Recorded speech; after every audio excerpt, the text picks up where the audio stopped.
चलिए आज समय में थोड़ा पीछे चलते हैं, सीधे दिसंबर 1953 की अखंड ज्योति पत्रिका के पन्नों में। तैयार हो जाइए, क्योंकि हम कुछ ऐसा ज्ञान जानने वाले हैं जो तब जितना सच था, आज भी उतना ही ताकतवर है। और देखिए, शुरुआत ही होती है इस गहरे सवाल से, मैं जानूं तू हो जाए मैं क्या जानूं। ये सिर्फ कोई पहेली नहीं है, ये एक तरह का न्योता है। ये हमें सोचने पर मजबूर कर रहा है कि हम जो जानते हैं उसकी सीमाएं क्या हैं, और यहीं से आत्मखोज का सफर शुरू होता है। तो सवाल ये है कि ज्ञान के इस खजाने को हम समझेंगे कैसे। देखिए, इसका एक तरीका है। हम शुरुआत करेंगे अंदर से, अपनी भीतरी नींव को मजबूत करने से। फिर हम बाहर की दुनिया को देखेंगे, समाज में अपनी जगह को समझेंगे, और आखिर में हम जीवन के कुछ सबसे बड़े सवालों का सामना करेंगे।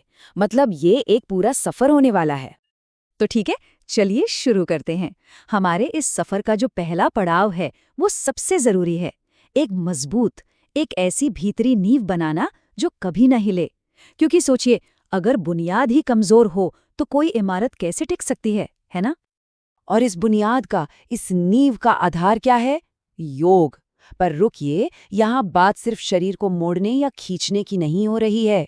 अखंड ज्योति के हिसाब से योग एक बहुत गहरा अनुशासन है, मन को साधने का, अपनी आत्मा से जुड़ने का, और आखिरकार परम सत्य तक पहुंचने का एक जरिया।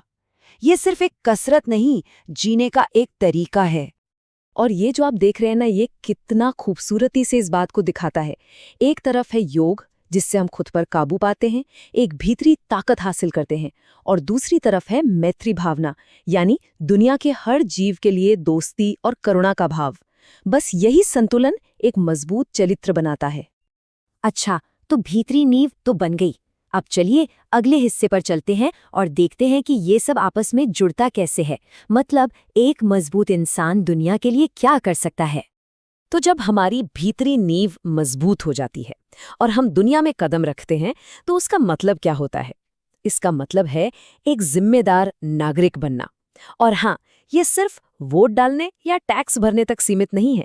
इसका मतलब है अपनी भूमिका को पूरी लगन से निभाना, ये पक्का करना कि हमारे किसी भी काम से किसी को नुकसान ना पहुंचे, और समाज की भलाई के लिए आगे बढ़कर काम करना। पत्रिका में इसके लिए एक बहुत ही जबरदस्त मिसाल दी गई है। एक गैर जिम्मेदार इंसान समाज की मशीन में एक ढीले पुर्जे की तरह है। वो न सिर्फ खुद रुका रहता है, बल्कि पूरी मशीन को ही धीमा कर देता है। हमारे छोटे छोटे कामों का असर लहरों की तरह फैलता है, जो हमारे आसपास सभी पर असर डालता है। तो ठीक है, हमारी नींव मजबूत हो गई, दुनिया में हमारी भूमिका भी साफ हो गई। अब ये पत्रिका हमें और भी गहराई में ले जाती है, जीवन की उन सच्चाइयों की ओर जिन्हें हम अक्सर नज़रअंदाज कर देते हैं।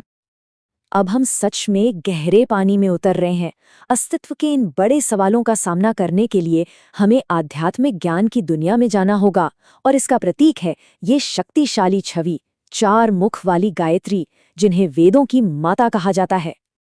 अब ये देखिए, ये बात बहुत दिलचस्प है। यहाँ हमारे सबसे बड़े डर यानी मौत को एक अंत की तरह नहीं देखा जा रहा, बल्कि उसे एक औजार, एक टूल की तरह बताया गया है, जिससे हम एक ज्यादा पर्पसफुल, एक ज्यादा सार्थक जिंदगी जी सकते हैं। मतलब डर को ही ताकत में बदल देना। और जैसे ही हम ये मान लेते हैं कि जीवन नश्वर है, तो एक बहुत ज़रूरी सवाल खड़ा होता है। अगर ये सब कुछ अस्थायी है, तो फिर हमारी असली भलाई, हमारा सच्चा कल्याण किस चीज़ में है? हम असल में किस चीज़ के पीछे भाग रहे हैं? तो देखिए, हमने अपनी नींव बना ली, दुनिया में अपनी भूमिका को समझ लिया, और बड़े सवालों का सामना भी कर लिया। अब आगे क्या? हमारे सफ़र का ये जो आखिरी पड़ाव है, वो बहुत प्रैक्टिकल है। ये हमें सफलता को एक नए नज़रिए से देखने और एक सार्थक जीवन जीने के लिए एक दिशा देता है। ये स्लाइड एक तरह की कसौटी देती है, जिससे हम अपनी तरक्की को परख सकते हैं। ये हमें खुद से पूछने पर मजबूर करती है, क्या हम प्रगति के झूठे संकेतों जैसे पैसा, पद, ताकत के पीछे भाग रहे हैं, या फिर हम असली संकेतों यानी चरित्र, निस्वार्थता और भीतरी ज्ञान को विकसित कर रहे हैं? ये सफलता को मापने का नजरिया ही पूरी तरह से बदल देता है। और हाँ, एक अच्छे गाइड की तरह ये पत्रिका हमें रास्ते के खतरों के बारे में भी बताती है। ये हमें उन आम गलतियों से बचने के लिए कहती है, जैसे खुद को नुकसान पहुंचाने वाले काम करना, या ये मान लेना कि सिर्फ बाहरी नियम कानून से अंदर का सुधार हो सकता है। असली तरक्की तो भीतर से ही होती है। और आखिर में सारी बातें आकर इस एक अद्भुत विचार पर टिक जाती हैं। जो सभी प्राणियों में अपना प्रतिबिंब और अपने प्रतिबिंब में सभी प्राणियों को देखता है, वो कभी नहीं खोता। ये सिर्फ एक खूबसूरत लाइन नहीं है, ये एक बहुत गहरी सच्चाई है। यह हमें याद दिलाता है कि हम सब एक दूसरे से जुड़े हुए हैं और खुद को सच में जानना है तो दूसरों में खुद को देखना होगा। तो चलिए एक पल रुककर इस पूरे सफर से मिले ज्ञान के मोतियों को एक साथ पिरोते हैं। हमने क्या सीखा? ये ही कि असली ताकत अंदर से आती है।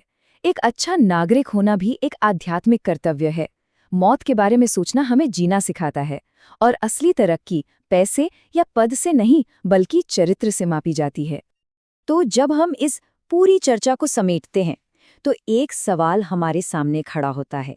अगर ये ज्ञान 70 साल से भी ज्यादा समय से सच है, तो आज अपनी जिंदगी में उस शाश्वत नींव को बनाने के लिए कौन सा एक कदम उठाया जा सकता है? ये ज्ञान सिर्फ पुराने पन्नों के लिए नहीं है, ये आज भी एक जिंदा गाइड है। सवाल बस ये है कि इसे अपनी जिंदगी में उतारा कैसे जाए।